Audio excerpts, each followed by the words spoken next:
Before I start this whole thing, let me tell you that Pokémon Scarlet, and I assume Violet as well, since they only change a few things, are one of my favorite Pokémon games ever. These new games, and I'm including Pokémon Legends Arceus in this, are the direction I think the franchise should take. But, unfortunately, not everything perfect, and you all know about it. So hey, I'm not so X-Trainer, and I want Pokémon to stop, and Nintendo to move. Let's get into it. This will of course be about the performance of the new games, Pokémon Scarlet and Pokémon Violet on the current console, the Nintendo Switch. We've all seen the videos, the complaints and everything else around how these games are running. And for the most part, they are absolutely correct. The frame rate dips a lot and there are a lot of visual bugs, especially things popping in and out.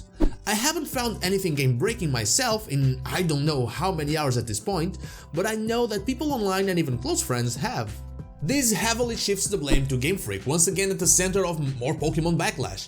And it makes sense, they are the developers behind a huge media franchise. And it also raises some questions about the development of Pokémon games. Also, if there are any game developers watching this, please let me know what you think is the reason behind this performance, because I will really love more expert opinion instead of the probable rage I'll be getting. We know from recent information provided to us by Gamefreak itself that the development time for these specific games, and Legends Arceus as well, for example, were around 3 years. I am no game developer, so I will not enter in specifics that I don't quite understand, but at this point it should be obvious that it simply isn't enough for Gamefreak. I'm not saying it isn't enough for other companies, I'm just saying that with their current schedule plus skill level, it isn't enough.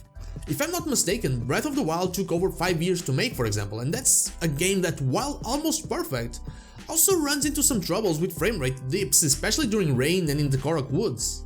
While none of this is game breaking, it blatantly tells us that more time is needed to get the game running perfectly, or at least polished in a way. In this specific case, it's not the story, it's not the gameplay, it's not the exploration, all of that is on point, it's just the performance and the visual bugs. Ever since Pokémon went 3D, we have noticed performance issues that became more apparent when they tried to push the boundaries of the console, like the 3DS with Gen 7, and as they started trying to push their own boundaries on the Switch with Legends Arceus and Scarlet and Violet. So why not change the schedule? Why not just finish a generation, remakes and all, and skip a year? 1 year between generations?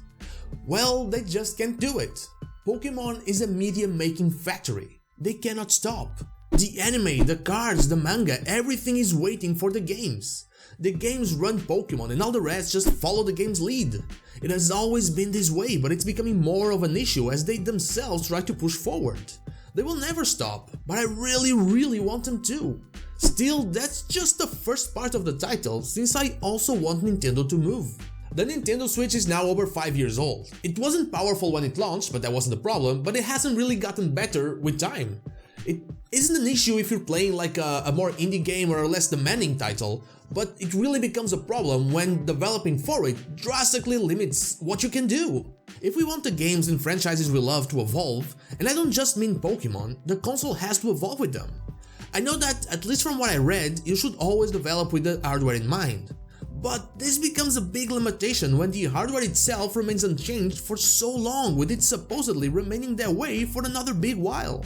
Games like Xenoblade Chronicles 3 are incredibly ambitious, even being nominated for Game of the Year, but have to drop resolution to 480p to avoid big issues sometimes.